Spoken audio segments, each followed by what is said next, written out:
అందరికీ నమస్కారం అండి. నా పేరు దీప్తి నాగరాజ్, 39వ వార్డు మున్సిపల్ కౌన్సిలర్, సిద్దిపేట అండి.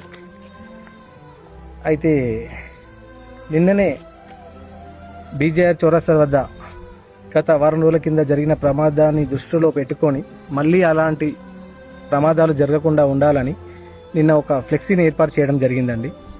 కానీ ఫ్లెక్సీ ఏర్పాటు చేసిన తర్వాత 24 గంటలు కాకముందే దాన్ని అధికారులు తొలగించడం జరిగింది. ఆ తొలగించడం వెనుక రహస్యం ఏంటిదో నాకు అర్థం కావడం లేదు. ప్రమాదాలు జరగాలని చెప్పి తొలగించారా, లేకుంటే ఎవరో తెలియని వ్యక్తి ఫ్లెక్సీ కట్టాడు, మా గవర్నమెంట్ పరువు పోతుందన్న ఉద్దేశంతో ఫ్లెక్సీ తొలగించారా? ఎందుకు తొలగించారో మీ విజ్ఞతకే వదిలేస్తున్నానండి.